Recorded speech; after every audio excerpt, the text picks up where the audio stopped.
Okay. Okay.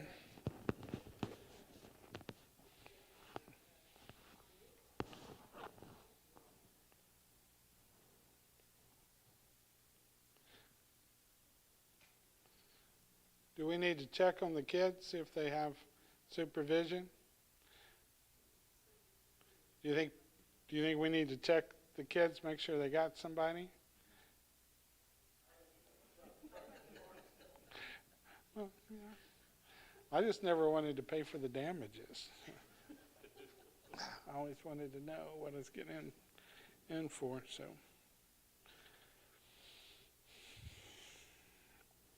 now maybe it'll load what I was doing. Let's see.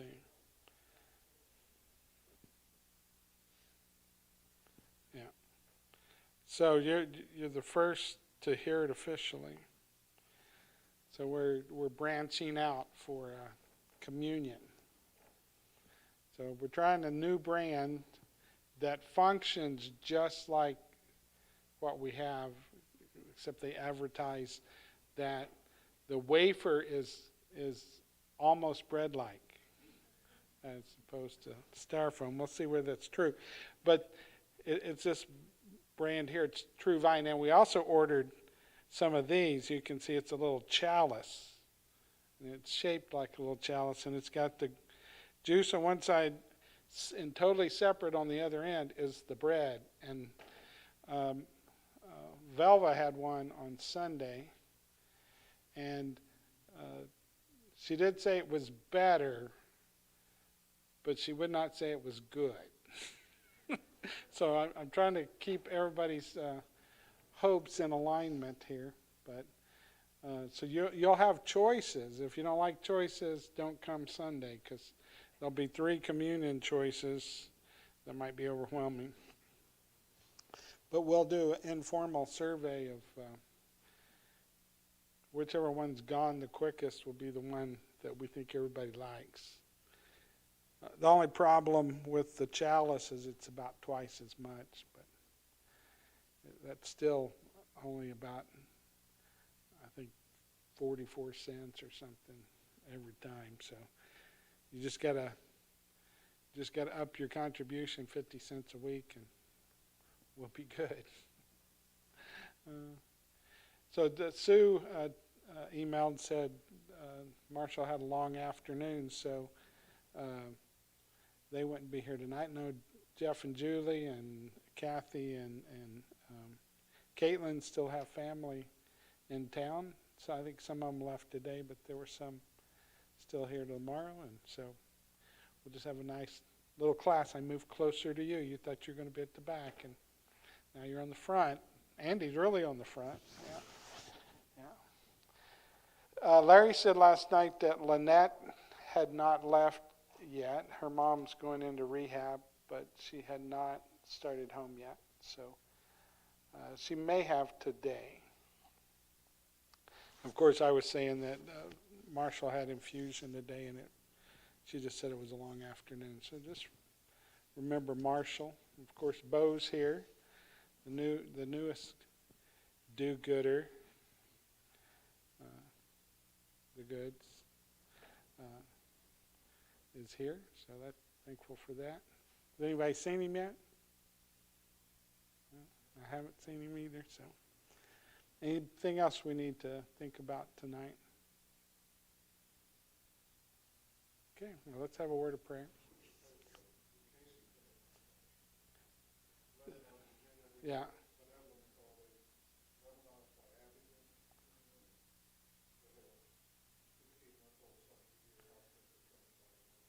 Casey's her first name, right? Oh, Selena Casey. Casey's the last name. Okay, we'll pray for them as well. Father, thank you for today. Thank you for this time to be together with each other.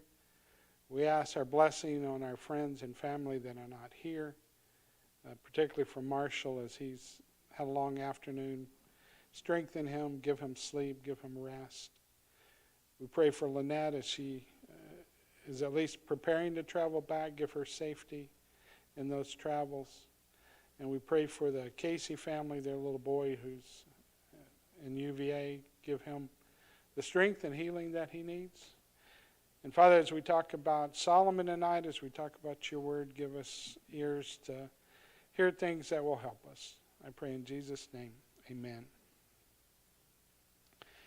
So we'll do a little bit more Solomon tonight, and then next week we'll get through with Solomon, in case you're in a hurry to do that.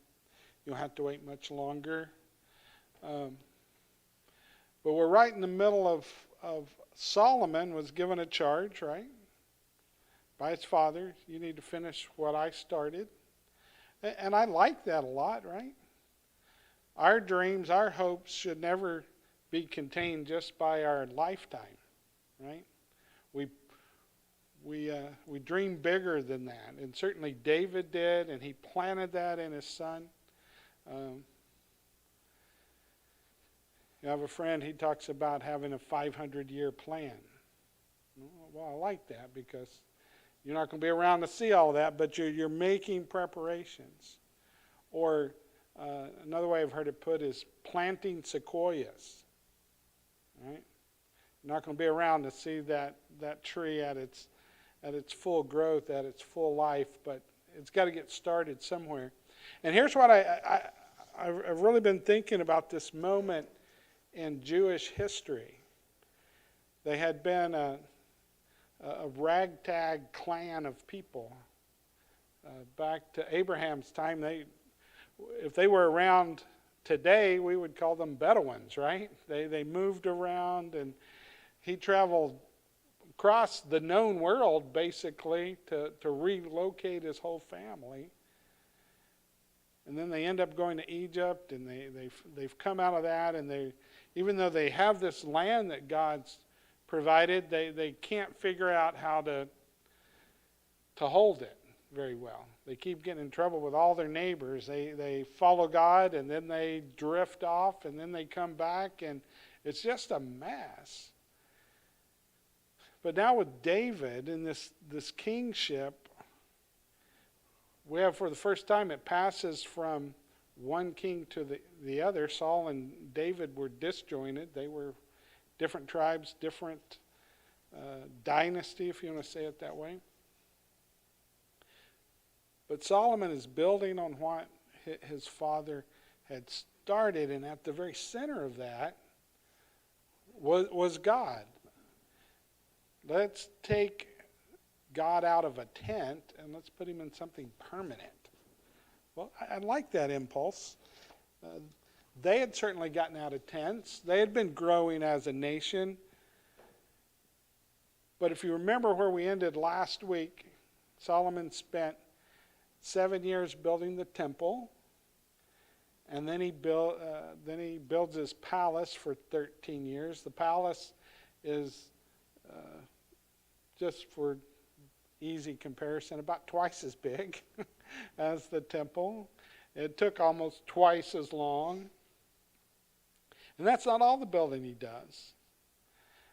So this is a major shift in the whole country. They were an agrarian society, and now the city's building up, and these building projects, there's a level of wealth in this country they've never seen before.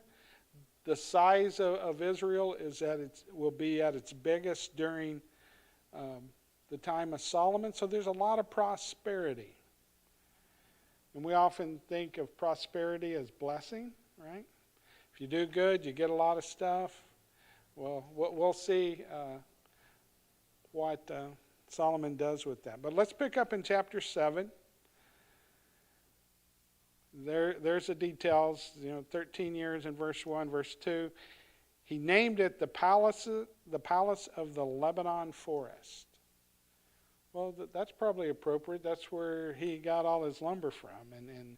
And he brought so much in, it looked like he had just replicated the forest, seems to be the idea. Verse 6 of chapter 7, there's a colonnade, 75 feet long and 45 feet wide. Well, that's a pretty good little porch, right? So there's a grandeur to all this as well. And I don't know always what to think about this. The porch, there was a porch in front of this. So the colonnade's not even the porch. There's a porch in front of that. And he had a throne room, verse 7, the hall of judgment, where he made judicial decisions. So he even made this room where he was going to use this wisdom that we read about that he was given by God. Verse 8 tells us he didn't just build a place for himself, but he also built one for apparently his first wife, the Pharaoh's daughter. And I think in verse 9, 10, 11, the word I keep coming back to is best, right? This is not cheaply done. This is not quick. This is not a prefab that gets thrown up and looks good for a couple of years. This is impressive work. The best stones. And just so you'll understand, they throw in a measurement, 15 or 12 feet. These are not small things either. 15 foot stone, no matter what the other dimensions are, is a pretty good rock, isn't it? Then starting verse 13, we kind of add to all of this opulence. We find out Hiram of Tyre comes, and he's half Jewish.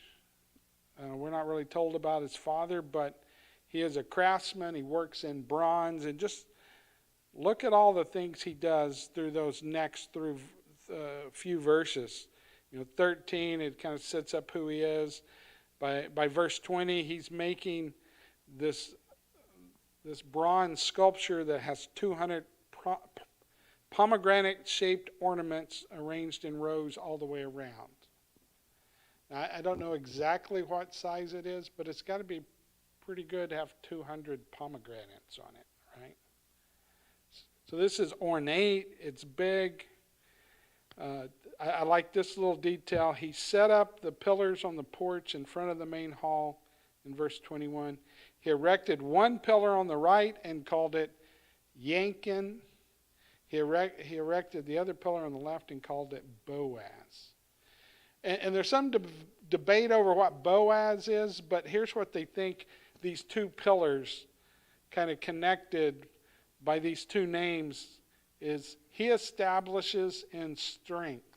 So all of this detail and opulence going into the temple is just to indicate the strength of God. And notice then in verse 23, he made a large bronze basin called the Sea. It measured 15 feet from rim to rim. That's a pretty big bowl. It stood 7.5 feet tall. That's. In verse 26, it could hold 12,000 gallons. Well, this is a pretty good little swimming pool, right? And I use that word loosely, but it was for the priest to become ceremonially clean, right? It was for bathing, not the way we're talking about washing with soap, but to become ritually pure. That's what this sea was for, and it's a huge thing. And just in case we're not getting the point, look at verse 47. Solomon left all of these items unweighed. There were so many of them that they did not weigh the bronze. So,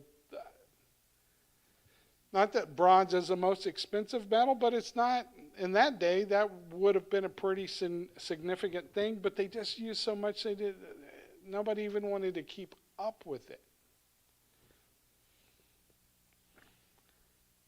But he's not through, is he? Look at verse 48. Solomon also made these items for the Lord's temple. And there's one word that's going to kind of keep jumping out. I think you'll get it quickly. Gold altar, gold table, pure gold lampstands, gold flower-shaped ornaments, gold lamps, gold tongs, the pure gold bowls, gold trimming shears, gold basins, gold pans, gold. You got it, right? Yeah, there was a lot of bronze, but guess what? Lots of gold. It speaks to the wealth of Israel at the moment. It speaks to them wanting, I think, to honor God by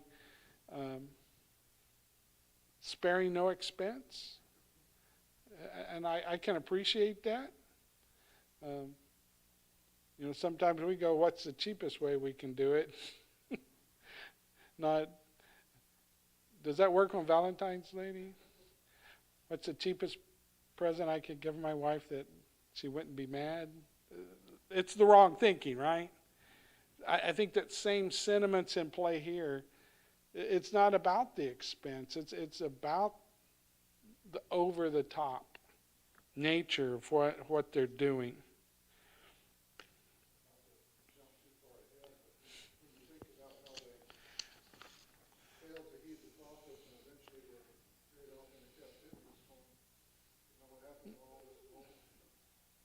It was given to somebody else.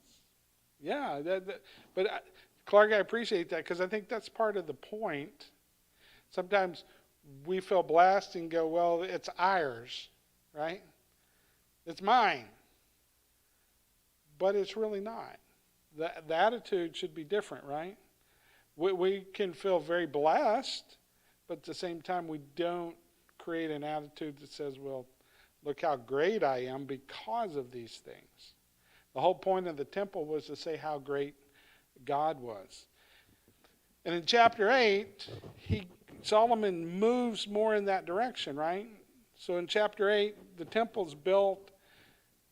The ark is going to move in to the temple. Now, there's some older Greek translations that actually add the words here. I'm going to mention it because later in chapter 9 it says the same thing. So I think it's accurate, but somebody just inserted it here, and I think it's a good reminder. It so happened that when Solomon finished building the Lord's temple and his own house after 20 years, so this 7 and 13, 7 for the temple, 13 for the palace, didn't happen concurrently, it happened consecutively, right? And maybe we start to see a little insight. Solomon has so much wisdom and so many moves in the right direction, but at the same time, maybe we see there's something else going on too. See, I don't think we have to say Solomon's good or bad, because I don't think he's one or the other. I think he has lots of both, right? And to me, that's a better warning, because there are very few people that are totally bad. There probably are some that are, no good in them all, but I think those are very few. And certainly there's none of us that are all good. And Solomon represents a great mixture of those two things, even as smart as he is. And we maybe see that he's waited 13 years. The temple, maybe they were finishing some stuff up. You've built a house before? You got that punch list. You're ready to move in, but you got that punch list of all those little ticky-tacky things to do. Maybe that's what's going on, but it doesn't seem to be. So now, after 13 years after it's finished, he's moving the ark in? That's what it seems to be saying to me. But he does it right. He gets all the elders together. He gets all the leaders of the tribes. He gets everybody involved in moving the covenant from the city of David. That's right there in Jerusalem. But he's moving it out of the old city up to the Temple Mount, right? It's finally time to take the ark into the temple. The priests and Levites carried the ark of the Lord in verse 4. The tent of meeting and all the holy items in the tent. Now King Solomon and all the Israelites who had assembled with him went on ahead of the ark and sacrificed more sheep and cattle than could be counted or numbered.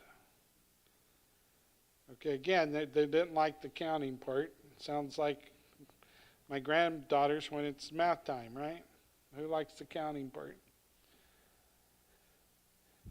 And I don't want to read too much into this, but it does seem a little backwards. Think about Joshua crossing the Jordan. Where was the ark then? What? Well, it went out of the front. The priest carrying the ark stepped into the Jordan River and it parted, right? In fact, they were told, don't get within 1,000 yards of the ark. And maybe that's not the meaning here, but at least raises that question for me. Is this a sign that Solomon's being tempted by all of this pomp and power and him being at the center of that as king? Man, who wouldn't be tempted by that?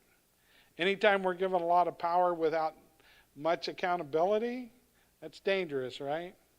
If I don't have to be accountable for what I do and I can just say and that somebody does it and it happens. I mean, he's been doing this for 20 years.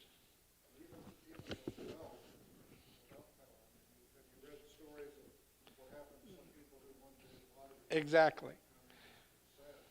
Well, wealth, I think, is a form of power because you can do things you couldn't have done before, right? Things just don't mean the same. The more you have of something, the less value each of those are, right? When my granddaughters get $1 for their tooth, right? They're happy. If I gave up a tooth, I would not be happy with $1. It's going to take some more because the dollar has a whole lot less value to me, right?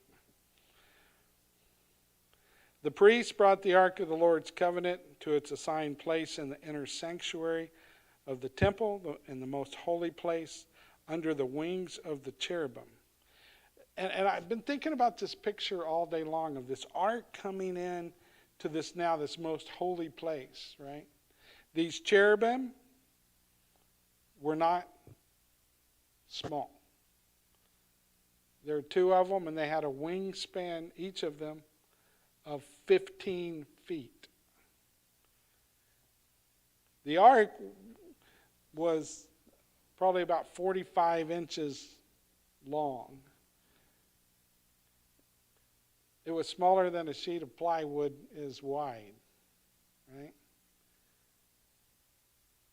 And it had some cherubim on it, right? They were these winged angelic beings that hid their face, and God's presence was supposed to be at the center of that.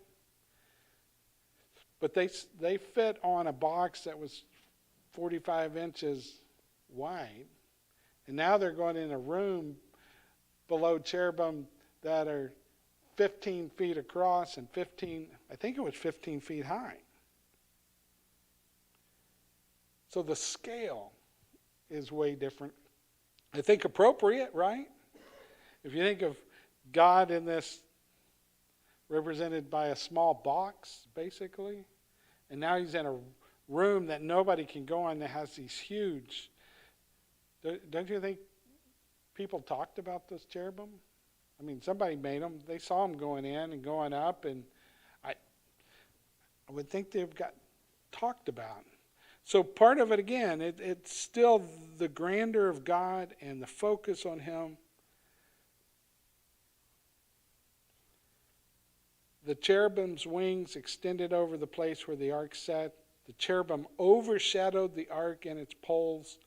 The poles were so long their ends were visible from the holy place in front of the inner sanctuary, but they could not be seen from beyond that point. They have remained there to this very day. Not today, but when this was written.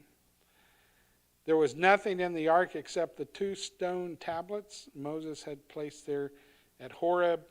Horeb's another name for Sinai.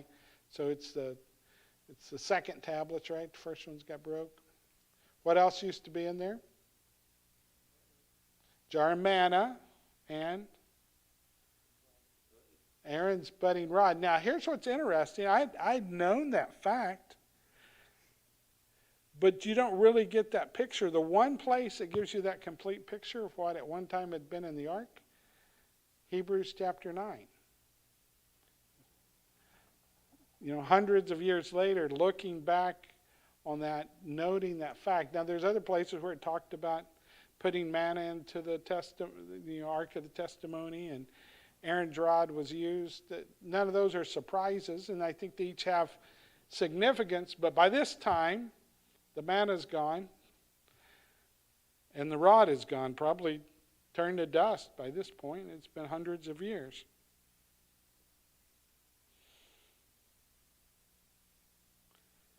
Pick up in verse 10. Once the priests left the holy place, a cloud filled the Lord's temple. The priests could not carry out their duties because of the cloud. The Lord's glory filled his temple. I just had to read that. I like that. We sometimes think it's about our work and what we're doing, and they had to shut down because the glory of the Lord filled the place as they moved into it. Verse 12, then Solomon said, the Lord has said that he lives in this thick darkness. O Lord, truly I have built a lofty temple for you, a place where you can live permanently. I like that idea, but it's probably inadequate. We like this idea of knowing where God is and being able to go to him. I think that brings comfort, right? But what's the problem with that idea? What? Well, yeah. And he doesn't wait for us to come to him. He already comes to us. He proved that in Jesus, right? But it was already happening, right?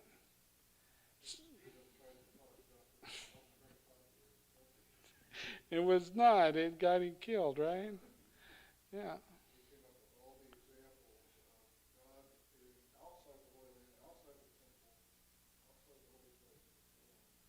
Yeah. Well, it would be easy. It's hard for us to imagine because we don't think of little g gods like they did. You know, if you read through the Old Testament, it says he's the God of gods. And what do we want to say to that? Well, there's one God. There's not other gods. But in their framework, in their way of thinking, there were lots of gods. The idea that was around by the time of the Greeks and Romans, that was not strange. That was normal. Gods had territory, more powerful God, bigger territory, right? This monotheism that just seems to be second nature to us was not prevalent for most of the history of the world. It was who was the most powerful God, who's the God of gods, that would have fit their worldview. And so I don't fault Solomon too much for being a man of his time. Gods needed a temple, and gods, not that they were contained by that, but that represented their presence, and he certainly saw that. And he leans in, starting verse 20, that the Lord had made a promise, and he kept it. I have taken my father David's place and have occupied the throne of Israel. As the Lord promised, I have built this temple for the honor of the Lord God of Israel. And I take that at face value. I think that was his motivation, and he's accomplished it. And so I think that's some of the goodness of Solomon coming through. But we're going to see as we, not so much tonight, but more next week, all the temptations that fame and fortune and abundance can bring.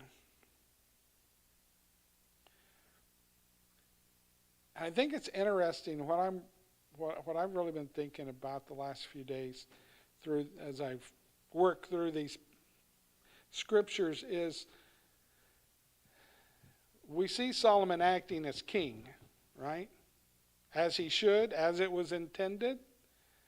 But we're also going to see him act as priest, which he wasn't from the tribe of Levi. He wasn't an official priest, but maybe a foreshadowing of how we're all connected to God, all priests of God. Notice what he does in verse 22. Solomon stood before the altar of the Lord in front of the entire assembly of Israel and spread out his hands toward God. He prayed. That's what I'm leaning into. He didn't go, I'm the king, bring in the holy men. They are the ones that pray. If we're going to have a king, what kind of king would we want? One that prays, right? One that leads spiritually. So I'm not faulting Solomon. I'm not saying he's stepping out of line here. Well, we'll get to that because I think he does. But notice his prayer to God. No God like you in the heaven or earth below. You maintain covenantal loyalty. What does your version say in verse 23? How do they say you maintain covenantal loyalty? Keeping the gracious covenant? Yeah. Keep the covenant of love. So the idea is God is faithful, right? He made a covenant all the way back to Abraham. And what has he done? He's kept his part. Have the Israelites always lived up to their part? No, and they get better at not living up at it. I don't guess better is the right term, but they do it more. Verse 24, you've kept your word. 25, keep the promise you made to your servant David. Won't fail to have a successor. He's really laying in that God has kept his promise. And he understands that God is even bigger, even though he has this permanent home. Now look at verse 27. God does not really live on earth. Look, if the sky and the highest heaven cannot contain you, how much less this temple I have built. So let's don't lean too much in that they think this is the only place that God is. Even though it's easy to kind of act like it. Solomon's also pushing out, saying, no, you're greater than that. And so he asks in verse 28, but respond favorably to your servant's prayer and his request for help. Again, I think Solomon at one of his greatest moments as king priest, turning to God, asking and needing his help. He even says, answer the desperate prayer. That's the phrase my version uses. Your servant is presenting to you today. Night and day may you watch over this temple. May you answer your servant's prayer for this place. Respond to the request. He starts the prayer by saying, you're faithful. And what's he really asking? Continue to be faithful. Should he be able to trust that? Yes. Why? God's faithful. He's already shown his faithfulness, right? The expectation is he's going to keep doing this. And I think the same for us. You know, sometimes it's easy to think we're going to be wrecked by some bad thing, and we may be. But we can also have the expectation that God will see us through. yes, we may not be able to anticipate everything that's going to happen and prevent. This idea that if we had just done more, we could have prevented everything that happened. We can be better. We can react sooner. We can take appropriate steps, but we're not going to prevent everything from happening. Sometimes things just do. And I think Solomon is laying into that idea that our trust is not misplaced, and he's leading the people. And I think he's about to cross over, though, what I find interesting about Solomon, not just king, not just priest, but he's also going to function as prophet in the very best sense of the word. In some ways, we think prophet's about telling the future, and I think we get way too specific with that, because we have the ability to look back and go, oh, that's what he was saying, or what he said fits what happened here. And I believe that's accurate. I'm not saying that's not true, but when the prophet said it, he had no idea of this event 400 years later that was going to happen. And maybe those types of events had happened numerous times. One of the real goals of the prophet is to wake people up and make sure they're staying sharp and not relaxing in a sense. Things don't matter anymore. We got everything right. We don't have to pay attention anymore. This is not true. Is that the doctor you want operating? And you working beside the one that goes, we don't have to worry about germs anymore. We've already taken care of all that, right? I don't think I'll wash my hands today. You would be outraged, right? To me, that's one of the jobs of a prophet, is to keep us focused and not just go, we can relax and we don't have to worry, pay attention, the work's done. Because notice what he starts doing. He talks about in verse 31 when somebody's accused of sinning against his neighbor and there's a curse that's placed. Be willing to forgive the accused if the accusation is false. He's laying a foundation for hearing the truth and offering forgiveness even when things may look bad. He even says, condemn the guilty party, declare the other innocent. Give both of them what they deserve. But he steps in further to this job of prophet. Notice what he says in verse 33. The time will come. He's playing that role of prophet. Israel is going to be defeated by an enemy because they've sinned against God. Look at verse 35. The time will come when? It's not raining. And the reason? You've sinned against the Lord. Verse 37. The time will come when the land suffers a famine, a plague, a blight, a disease, or a locust invasion.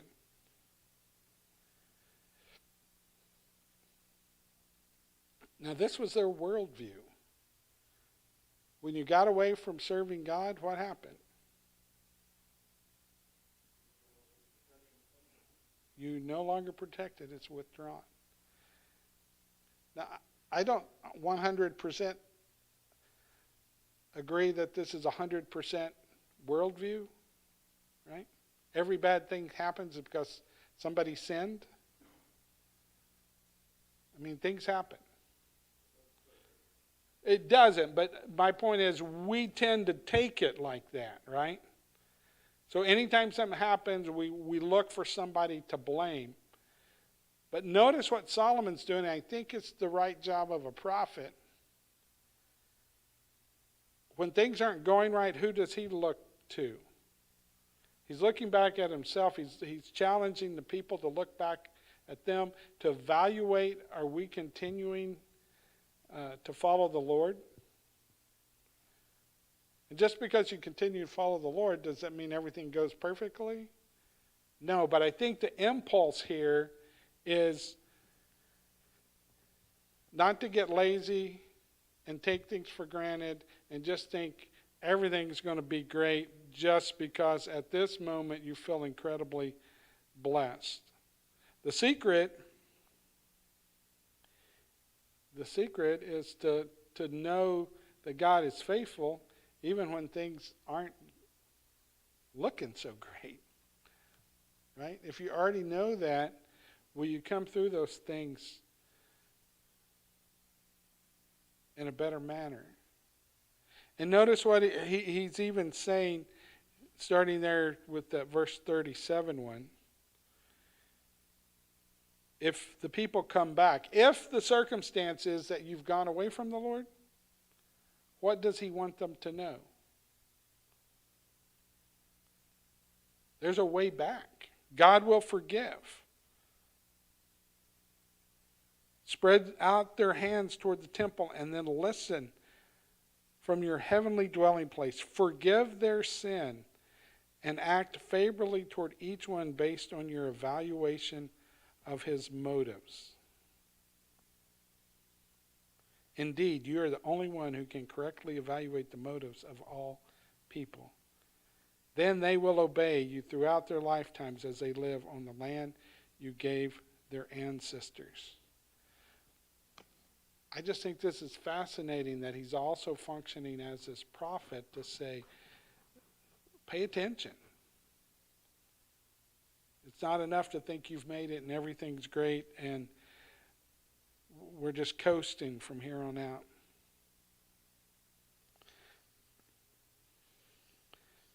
See, he says in verse 41, and because of this greatness, people are going to hear. Isn't that the purpose of our witness? Is so that people see God? I think he understood that.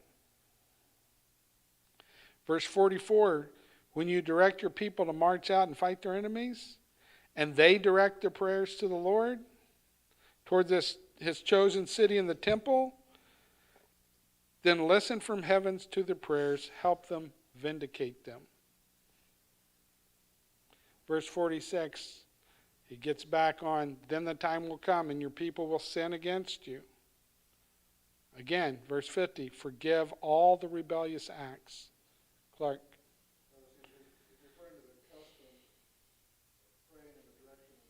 Yes. Yeah. Yeah.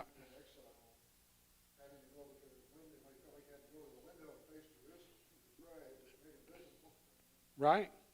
And that's what got him in trouble. Right? That very impulse that Solomon talks about here. But for me, he kind of sums that up in verse 52. May you be attentive to your servant and your people's Israel's requests for help, and may you respond to all their prayers to you. Why will God be attentive to his people? Well, his people are calling out to him. Yes, he's going to listen, and he acknowledges all the way back to Moses in Egypt. When Solomon finished presenting all these prayers and requests to the Lord, he got up from before the altar of the Lord where he had kneeled and spread out his hands toward the sky. He stood up, he pronounced a blessing over the entire assembly of Israel, saying in a loud voice, the Lord is worthy of praise because he has made Israel, his people, secure, just as he promised. To me, that puts the bow on what he's trying to communicate. Not one of all the faithful promises he made through his servant Moses is left unfulfilled. That's verse 56. This is a great day, a turning point from Israel. And then notice what he starts in verse 62. We'll finish here in just a couple minutes. The king and all Israel with him were presenting sacrifices to the Lord. Solomon offered as peace offerings to the Lord. He doesn't do anything little. I can give him that. 22,000 sheep and 22,000 cattle and 120,000 sheep. Then the king and all the Israelites dedicated the Lord's temple.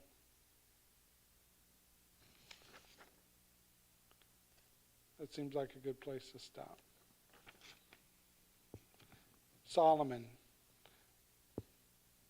making sacrifices, priest, king, and prophet. Oftentimes we like people to specialize, right? Stay in your lane, you can only do one thing. But Solomon brought that all together to lead a nation. And it doesn't even make it to the next generation. I think that serves as a warning of how quickly things can turn if we're not investing, as David did to Solomon. Was Solomon so busy with all his projects that he didn't invest in Rehoboam? We'll raise that question here next week. Glad you're here. Enjoy the rest of your week.